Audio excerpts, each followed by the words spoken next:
नमस्कार, संगीत सुधा पर आपका स्वागत है। कक्षा 11वीं के लिए पिछले वीडियो में हमने घरानों के बारे में चर्चा की थी। आगरा घराना, दिल्ली घराना तथा ग्वालियर घराना।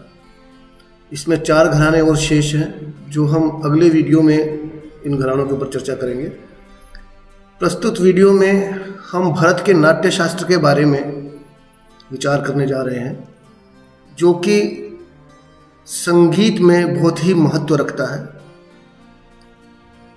भारत का नाट्य शास्त्र, जैसा कि इसका नाम से ही स्पष्ट है कि ये नाट्य शास्त्र है, नाटक पर इस ग्रंथ की रचना हुई है। किंतु इसके अंतिम 6 अध्यायों में 28वें से 33वें अध्याय तक संगीत शास्त्र पर गंभीर रूप से विचार किया गया है। इस ग्रंथ के महत्व का इसी बात से पता चलता है कि इसे 5वें वेद की संज्ञा दी जाती है। लेखक के बारे में चर्चा करें तो इस ग्रंथ के लेखक भरत मुनि हैं।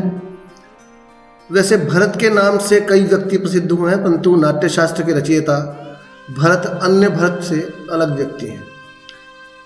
अनेकों मतभेदों के पश्चात भी सभी विद्वान इन्हें 5वीं-6वीं शताब्दी के आसपास में मानते हैं कि 5वीं-6वीं शताब्दी के आसपास इस ग्रंथ की रचना हुई।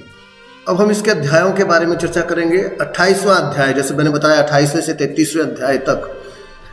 28वें अध्याय में भरत ने वाद्यों पर चर्चा की है, विभिन्न प्रकार के वाद्यों के बारे में बताया है, और वाद्यों के अलावा श्रुति, स्वर, ग्राम, मूर्छना, जाति भेद तथा इनके लक्षण, ग्रह, अंश, न्यास, अपन्यास, अल्पत्व, बहुत्व, षाढ़त्व, ऊढ़त्व आदि पर विस्तार पूर्वक चर्चा की गई है।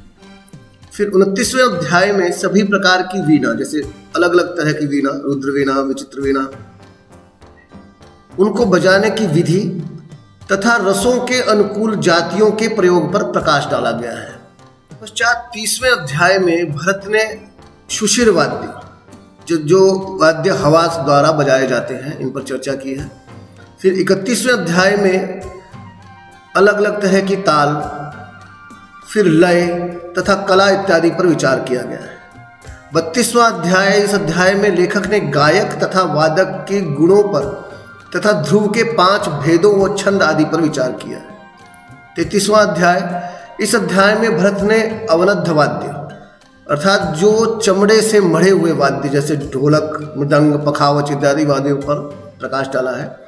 इन वाद्यों की उत्पत्ति, भेद, बजाने की विधि, वादकों के लक्षण आदि का भी विस्तार पूर्वक वर्णन किया है। इन अध्यायों के अलावा 6ठा तथा 7वां अध्याय भी संगीत के हिसाब से बहुत ज्यादा महत्वपूर्ण है।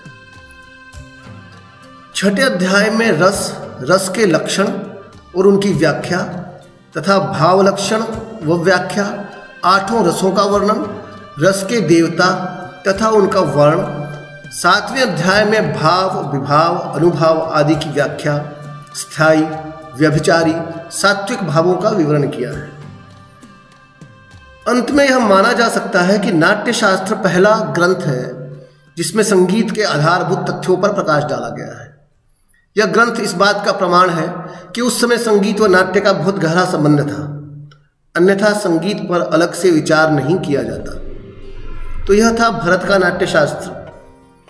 इसके अगले वीडियो में हम बाकी बचे हुए जो घराने हैं, 4 घराने, उनके बारे में चर्चा करेंगे। तब तक के लिए धन्यवाद।